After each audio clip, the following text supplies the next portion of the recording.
She's one of the most intelligent judges I've ever been in front of. I wish all judges knew the law the way that Judge Murphy does. But if she doesn't stop being abusive to lawyers, then I will disrobe her in 2030. She needs to know that. Either she changes her ways or she decides to put in all the money that she potentially has to run for re-election, and I guarantee you she can't compete with me. She will be disrobed if she doesn't change her ways. Judge Alarcon, same thing. He better change, because he's abusing people. If not, he's gonna disrobe his ass. What happened to Judge Cato? Well, he was pretty old, but we disrobed him.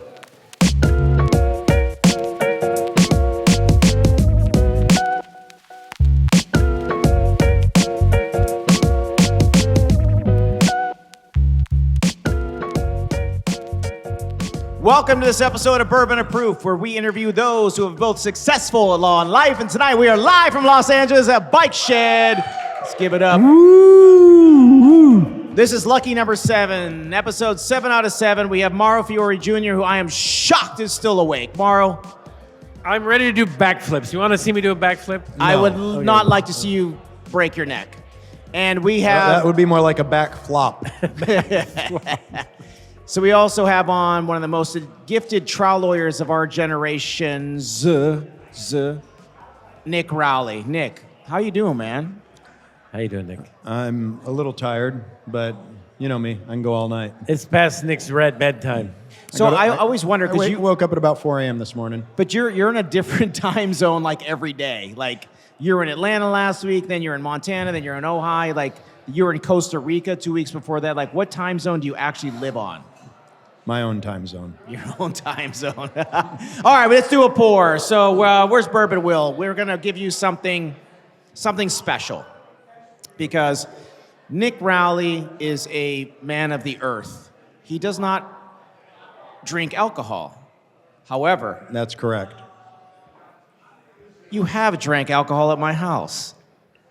Yes, a little bit, because you said that I wouldn't be cool and you wouldn't, and keep me in your friend group if I didn't have some, and it was peer pressure, and I'm a little embarrassed about it. Last year around about this time, I gave in. It was like that much. Last year around this time, Nick called me up, and I've had the blessings in my life. I have some outrageous friends, but it's not the first time this is happening. But Nick called me and he said, "Hey, you want to go to the Super Bowl tomorrow?"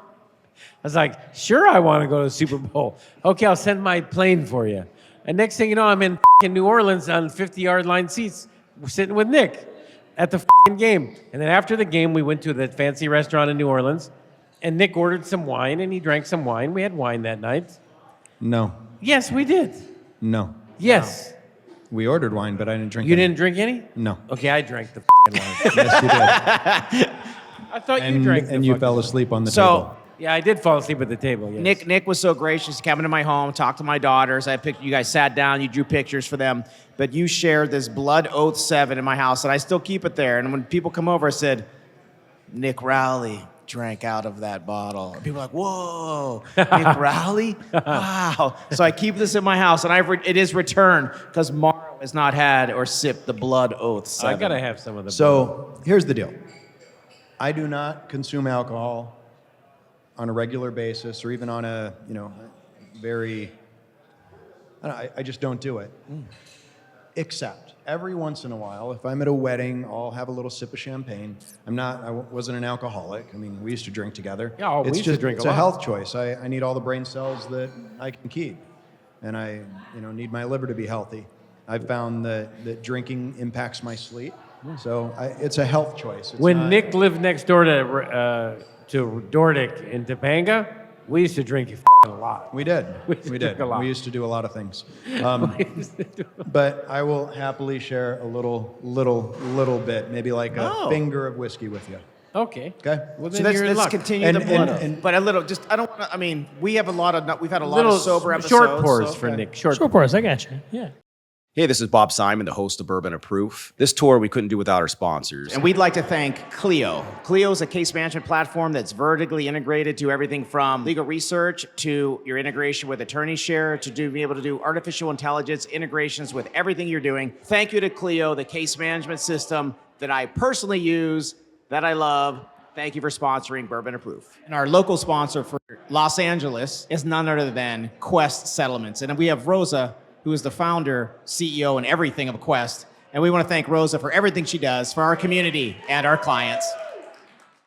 Whiskey Will, tell us about this Blood Oath. So I'm super excited about this one. So this is Blood Oath. So Blood Oath is coming out of the Bardstown, Kentucky area, specifically the Lux Row Distillery.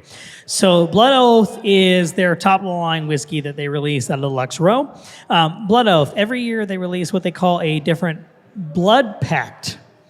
It encompasses a different blend of different whiskeys, whether it be a different bourbon, 3 different bourbons or 3 different ryes, and then they finish it into something else.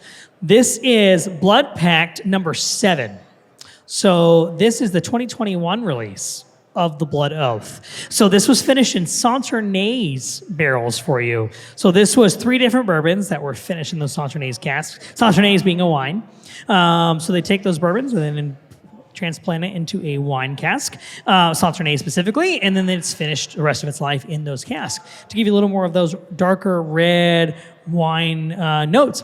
I will tell you, Blood Oath are some of my, when I'm looking at my year end of whiskeys, my most optimistic of, I am super intrigued of what's coming out, is the Blood Oath line. They just released a tequila blend last year that I'm usually not a fan of finishes of tequila blend. Blown away, absolutely blown away. They are excellent at what they do when they come to finishes on whiskeys. This is our Blood Oath.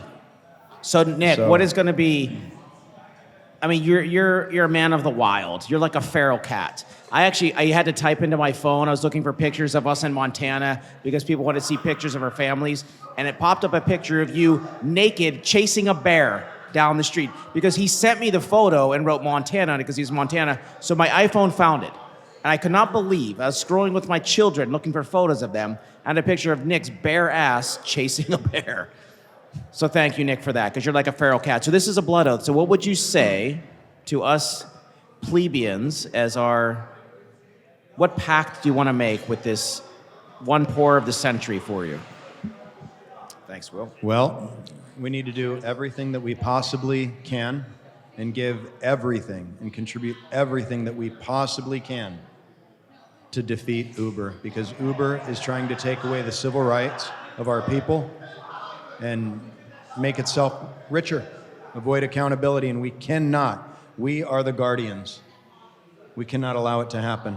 So let's make a pact to do everything we can. That's the pact. Let's do it. That's the Blood Oath right there. All right. Oh, wow, that's good. The one thing that Nick Rowley says that he does, we had Jamie Court on the show, the first one today, and talking about how you unilaterally changed medical malpractice law in California because you refused to be the norm, refused to say this cannot be done and put up millions of dollars of your own money like you're doing right now just to protect consumer rights, victim rights.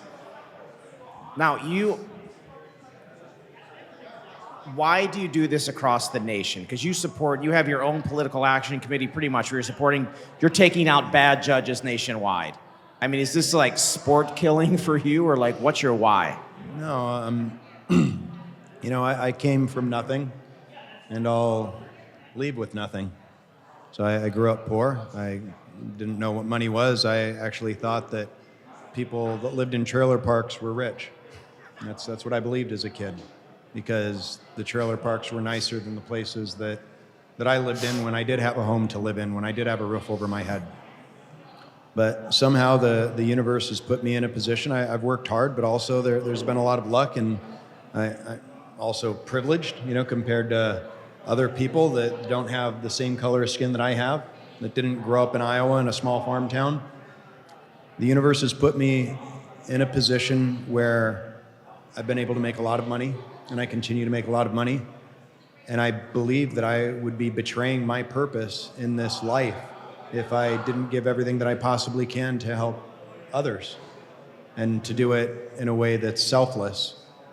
So it's just what I believe in. I think that our purpose in this world is to help people and is to protect people. So That's what I do, and I'll do it as long as I possibly can. And if I have to burn everything to the ground and start all over again, pursuing a just cause, then I'll f***ing do it. And for now, I know why you've collected billions of dollars of verdicts, because not only was that sincere and credible, but I know you believe that.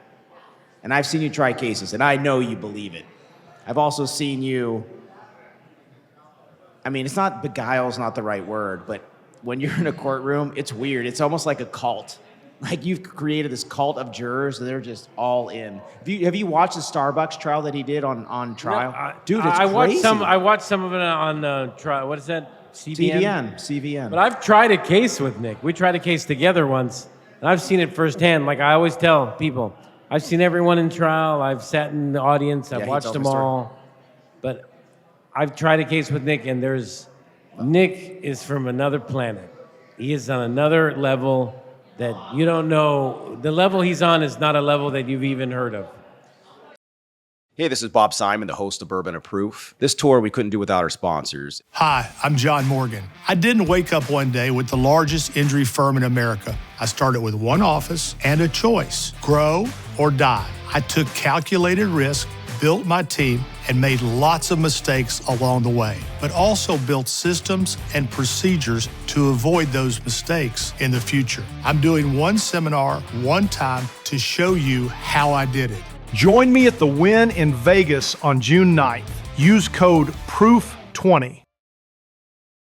So we forgot to stamp our whiskey from our bag of holding. And Nick, I know you play Dungeons and Dragons now. Mauro's more Magic the Gathering. Well, I mean, when I was a kid, we got to let him stamp the ice. People would say like, "Hey, are you holding?" It means that do you have any grass? You know? Are you holding? Are you have enough to put you away? Let's see what you get. What did he get? Oh, he got Fiore Legal. Fiore Legal. Mauro, go do your pour. You got to stamp your ice with the Fiore Legal. Just put it on there and push it down as hard as you can. Fiore Legal coming to you, California, Arizona, and Washington. Look at that. His logo's on the ice. Wow. Mauro, go ahead. I hope you get the Sleepy Woogie again. Come on. Fuck, I did He again. did. Guys, this is 3 for 3. Play the odds. Drink twice. Oh man. Wow, this is going to hold true. I got to drink twice. Pull his own Sleepy Woogie to sleep. This reminds me of the military, drinking games. Yeah, and what people don't realize is you were in the military. Several of your sons Yeah, are I have a son in Syria right now. in Syria right now. Syria, yes. How many of your sons have served or are serving in the military? My oldest 3. Wow. Yeah, all military medics. My oldest son, Tristan, is a combat corpsman assigned to the 1st Marines. He's been at Camp Pendleton for 9 years. He's being transferred to Camp Lejeune, and then he'll deploy.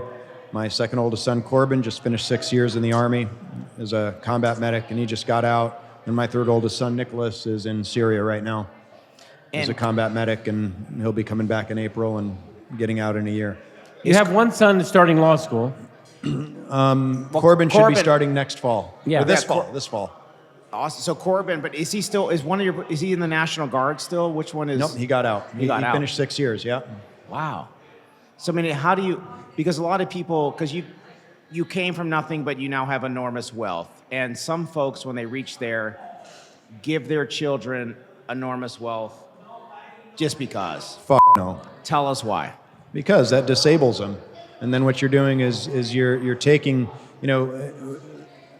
I've succeeded, and I've done well. But if my kids don't have to work, maybe they don't have to work as hard as I work, but if they don't work hard, and if they don't suffer, and if they don't experience what it is to go without, then they're never they're not gonna be hungry. If they're not hungry, they're not gonna work to earn. To put food on their table. If it's given to them, then they're not going to go out and do it themselves. I mean, when we spent a lot of time, I think there was 8 out of 12 of your kids were in Montana this summer with us. Yeah. It's phenomenal to see the work ethic, how nice they are with our kids that are much younger than them. And whether your youngest are the same age, but even the older boys, they were so cordial, so nice.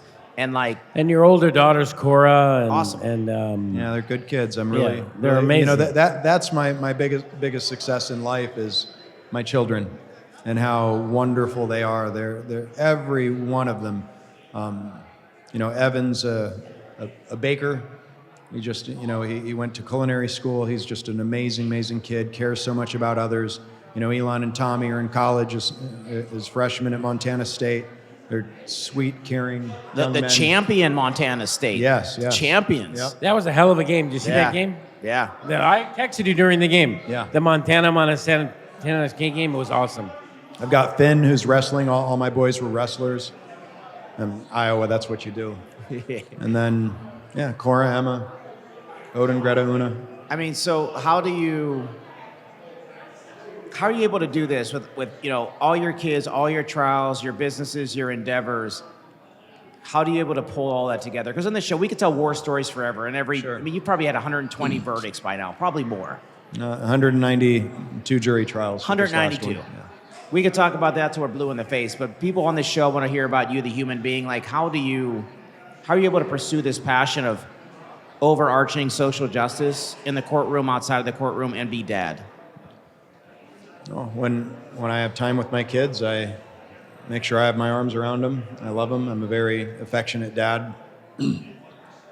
Positive affirmations, always telling them how special they are, how wonderful they are. It's, you got to look at your son or your daughter in the eye and tell them that they're the best kid in the world. They need to hear that. And do that as often as you can. Sure, I've been gone a lot, and I've missed a lot, but I've also been present in ways that I don't think I would otherwise have been able to be. The time, we spend in Costa Rica, the time we spend in Montana, if I'm not in trial, then I'm spending time with my family. So, trial is probably, half the year. Last year I did 11 jury trials, and, that took up about 6 months of the year, maybe 7 months, but the rest of the time I was with my kids, with my family. Bourbon and Proof would be nothing without its sponsors, and we'd like to thank Attorney Share. Attorney Share is a platform where you can share referrals and track the status in real time, straight from intake. It also deals with all of your co-counsel compliance, so you can work with your co-counsels and track the status of everything going on in the case. And there is nothing better than a case referred from a trusted source. So join Attorney Share for free at attorneyshare.com. We'd like to thank Justice HQ, which is the mobile app for everybody in the legal industry to be community builders. You could be building your private or public community, have events, have content that is on demand, living forever, and most importantly, connect with all of your mentors across the nation. And the subscription is only $20 a month to stay connected. We'd like to thank, my firm, the Justice Team. Justice Team 844, the team, will find you the best lawyer across the country in any specialty. Reach out today. I mean, you might get to talk to me or my AI avatar. Today, we want to thank Fiore Legal. Ganes Oy. You could win today with Fiore Legal, your partner in California, Washington, Arizona, and now Oregon. Fiore Legal specializes in car crashes, slip and falls, motorcycles, and probably have tried more cases than most humans on the planet. Thank you, Fiore Legal. That's how I am. If I'm not at work, I'm with my kids. I don't really have a lot of outside interests. I don't. Yeah, people are saying, well, what's your hobby? I don't got a my hobby. kids. I play golf a little, and I'm with my kids, and that's about it. I don't do anything else. But I don't, work up the cases personally. I'm not dealing with discovery or law in motion. I certainly weigh in on things, and there's nothing beneath me, so I can write an opposition to a motion or write a motion. I love legal writing, actually. But for the most part, that's not what I'm spending my time doing. I'm spending my time trying cases, and I've got a really great team that does all the work to get us to trial. And the majority of my cases that go to trial are cases I get brought in at the last minute when the case is completely worked up already. And it's funny, a lot of lawyers are afraid to lose, and I'm not going to take that case because I'm going to lose. You try cases knowing you're very likely to lose because you've made a personal affirmation to a friend that you will be there in the courtroom for them. I mean, time and time. You've done this in the past 12 months for friends going. You did one case in Florida just as a favor, and everybody knew you could not win that case. I know you think you can win every case, but you did that because you made a promise to somebody you would be there. Someone asked for help, and I'm not afraid to lose. Yeah, if you're not losing every now and again, then you're not trying tough enough cases, and it's trying the difficult cases that really defines you, and that's how you learn. And I'm still learning. I'm still trying to hit the next level, and once I hit that level, I'm going to try to hit the level above that. And the way you do that isn't just going out and trying easy cases and getting great verdicts. It's trying difficult cases that people say are unwinnable, that the judge, the mediator tells you is going to be a loser in court, and you go and you figure out a way to win it. And if you don't and you lose it, then you learn something from that, and you take that into the next case. I was somewhere in the Midwest at a conference or something, and there was a very big adjuster for one of the big medical malpractice companies, whatever. We were just asking her, so like, are there any, we're like, does it matter what lawyer's on the case? She's like, absolutely. I'm like, well, what lawyers are you like afraid of when the file gets in? Who are you afraid? She's like, Nick Rowley. And I was like, she didn't know I knew you. And I was like, oh, why are you afraid of Nick? She's like, because he just doesn't care. Like, we don't know what he's going to do. Like, he'll try any case, and the unpredictability scares the shit out of us. And this is somebody that had no idea. We were just in a random conversation, and this lady had the fear of God. You could see it in her eyes. But. I mean, Nick's dangerous. He's dangerous, and that scares him. Scares him. I mean, Nick retired a big-time defense lawyer. He had to leave the defense bar after Nick got through with him recently on a case. Because Nick is a true believer in the people you're fighting for. Absolutely. That's what it's all about. It's about them. It's not about us. We're seeing a lot of lawyers coming up that I don't think feel that way. And I see you've been very vocal about being who you are and what you represent. We're up against this Uber initiative. Do you have any advice to lawyers that are fighting not just in the courtroom, but just day-to-day running businesses? What should they be doing to make sure that they're doing the best interests of their clients? What they need to do is take a step back and imagine what it would be like if they weren't lawyers, if they didn't have a law firm, if they didn't have money, and that they themselves or one of their family members was seriously hurt or killed, and they came to a law firm and trusted that law firm with their case. How would they want to be treated? How would they want their lawyer to see them? Would they want that lawyer to care about them, to bleed for them, to fight for them like, it's a life or death fight? Is that what they would want? And the answer is going to be absolutely yes. And if the answer is yes, then they need to change the way they're doing things and change the way they're looking at the people that they represent and the families that are, their future is in the hands of these lawyers. And they need to start caring about the people, not caring about the money that they're going to make.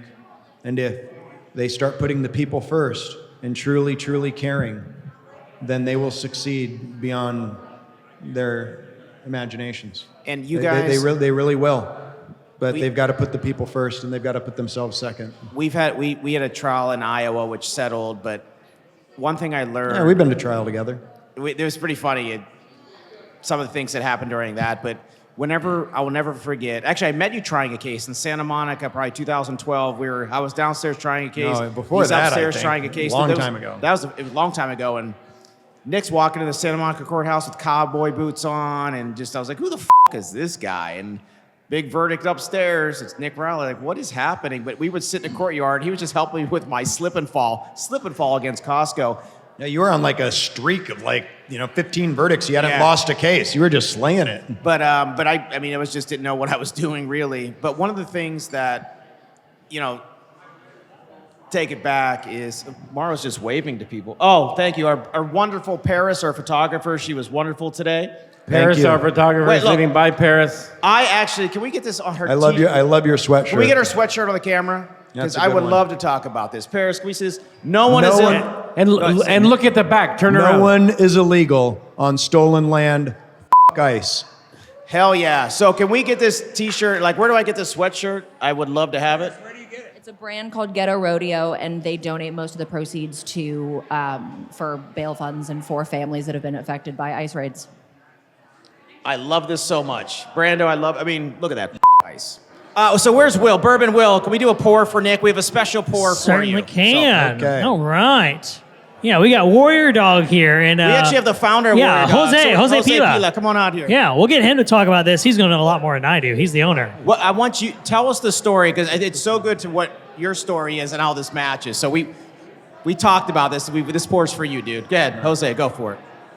So this particular pour was commemorative of veterans in service. I'm also a veteran, Army veteran. This bottle is commemorative of dogs in service. Every label that we create tells a story of a dog that has been in service alongside us. This particular bottle happens to be Sergeant Stubby. Sergeant Stubby was the most decorated dog of World War I. He was in 17 battles along the 102nd Infantry Battalion.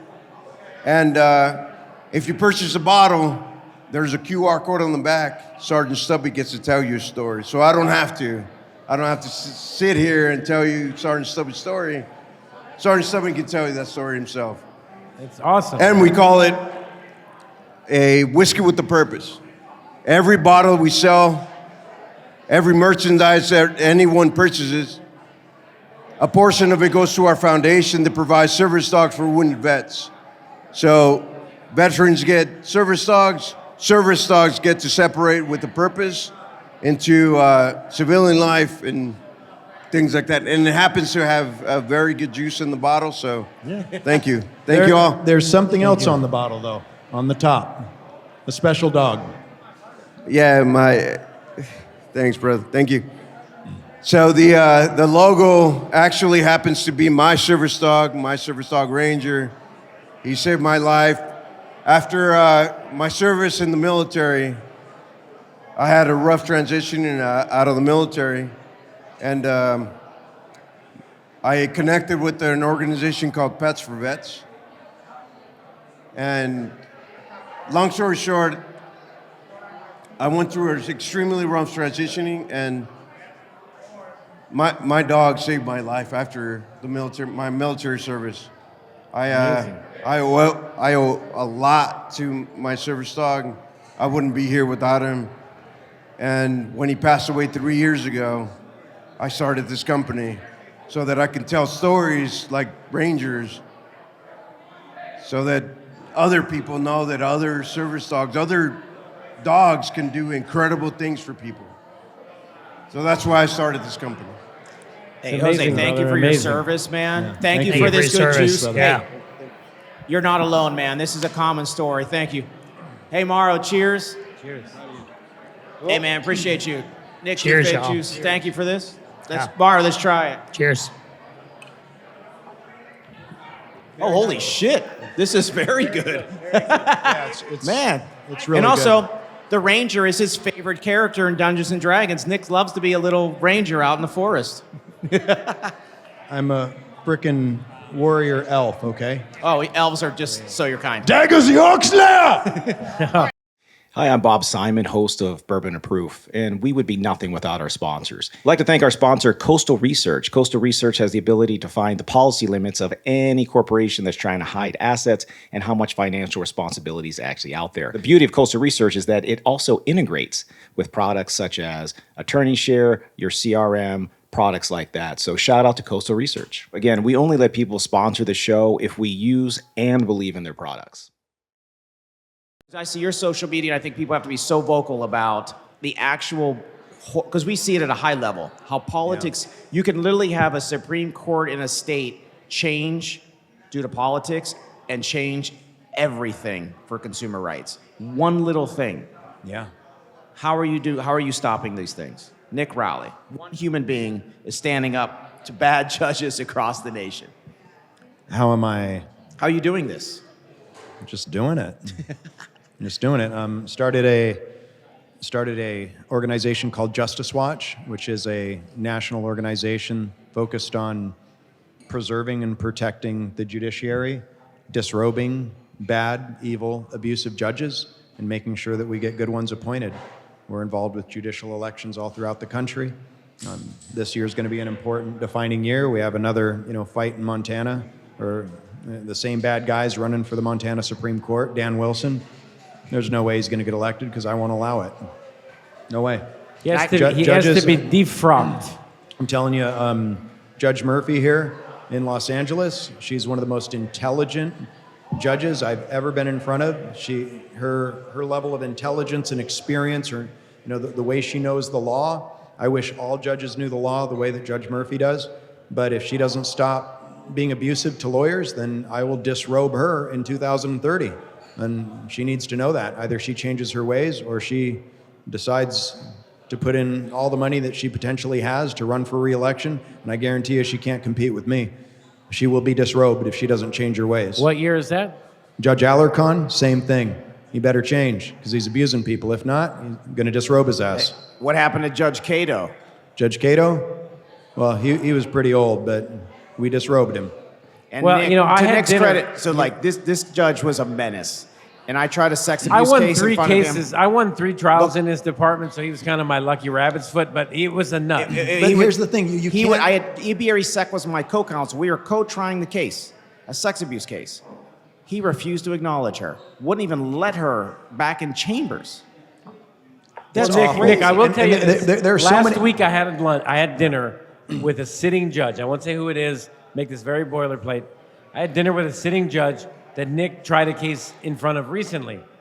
And, he doesn't know who my friends are or whatever, but he said, hey, I had that Nick Rowley in my courtroom. Oh, really? Yeah. So I always play along.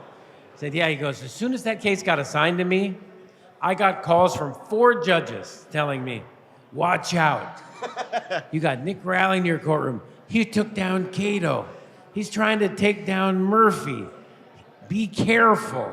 Watch your back. So you've definitely have the judges running scared. Well, because they I called him and told don't him. want judges to run scared. Listen, Run when I stand fair. in front of a judge, I am humble. I appreciate and have so much respect for the judiciary. And, this community, Los Angeles and California, 99% of our judges are phenomenal. They're good human beings. They're sacrificing themselves, their lives to work hard for justice, for our people, for us. It's just like downtown LA Law Group. They're just some bad ones that spoil the whole bunch, right? But we can't let them spoil the whole bunch.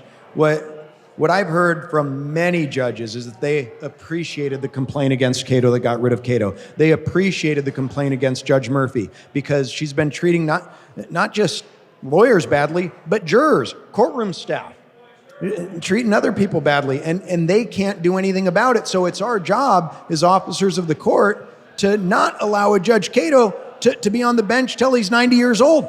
I'm embarrassed that I didn't do something about this sooner, and we should all be embarrassed. And listen. Because if we're going to allow some tyrant to run a courtroom and what's- preside over jury trials I don't and have be any abusive to experience jurors with and lawyers, Judge Murphy, then but I've tried a bunch of cases with Alarcon. He's got to go.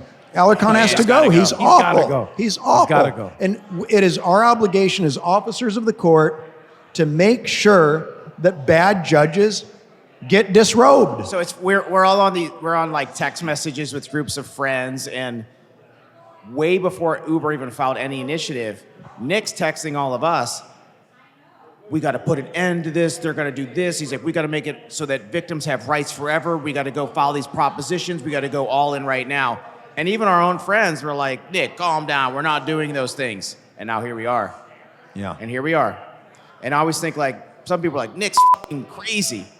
Crazy like a fox, because you don't fucking care. It's like, here's the right thing to do. I don't care the cost or the horsepower. That's right. It's gonna get done. Someone's got to do it. How many times did lobbying groups that we're friendly with tell you don't do it, Nick? All the time, every time. Don't Until now. Now things are changing, and we're more unified than we've ever been. We need to win this fight against Uber and show that we are the most powerful lobbying group in this country. And we're not lobbying for our own selfish reasons. We're doing it for the people, and we're doing it for the justice system that we believe in, that we took an oath to protect. That's what we need to do. If we can unify and stay unified and unify the lawyers in the other states, we will be unstoppable in such a good way, and we will protect the justice system, and we will protect the people, and we will protect the country against tyrants like Donald Trump. But the lawyers need to unify. I love it. Well, Nick, end of the show, Bourbon of Proof. We ask you, what's your bourbon of proof? What's your thing that you like to drink at home? What's your thing that makes you calm? It doesn't have to be alcohol because we know that's not the right answer. But what is your intentional thing, your manifestation? What do you do to get into your zone after a stressful day at work? I wake up early in the morning. I get some good food in my belly, nothing too heavy. And I eat a good, solid shamanic dose of psychedelic mushrooms Love it. in chocolate, and I go out into nature. And I reset. Really? Yes. And it cured my PTSD from the military. It was insane. I went through psychedelic therapy, 11 sessions of ketamine-induced therapy, and then psychedelic therapy with psilocybin. And my PTSD is 99% gone after struggling with it for about 20 years. And I could tell the noticeable change whenever you did those things. By the way, when we were trying that case in Iowa, Nick kept offering me chocolate. I knew better than to take that chocolate before trial. I said no. It's not too late for you. It's never too late. Hey, I'll give me some of that chocolate. I will. It's legal in different places, and I'm actually an owner of a facility that makes psilocybin and magic chocolate up in Oregon. Do you need investors? Hey, this is Bob Simon, the host of Bourbon and Proof. This tour we couldn't do without our sponsors. And we'd like to thank Clio. Clio is a case management platform that's vertically integrated to everything from legal research to your integration with attorney share to be able to do artificial intelligence integrations with everything you're doing. Thank you to Clio, the case management system that I personally use, that I love. Thank you for sponsoring Bourbon and Proof. And our local sponsor for Los Angeles is none other than Quest Settlements. And we have Rosa, who is the founder, CEO, and everything of Quest. And we want to thank Rosa for everything she does for our community and our clients. It's actually nothing I'm doing to make money. I'm doing it to help people and to help combat vets. We just want to And it's sample. helped a lot of people. We want to sample the merch. Well, you do probably have some PTSD having been friends with Mauro for all these years. So This guy's now going to get barred in Oregon, by the you way. might need at least 15 sessions. Barred in Oregon, this Yes. guy. Oh, Lord. All right, well, Love you, brother. Nick Rowley. Hey, guys, give it a round of applause for Nick Rowley. Thank you for watching this episode of Bourbon and Proof. Please click to subscribe. Holy shit, we did it, guys. 7 episodes, and we are still standing.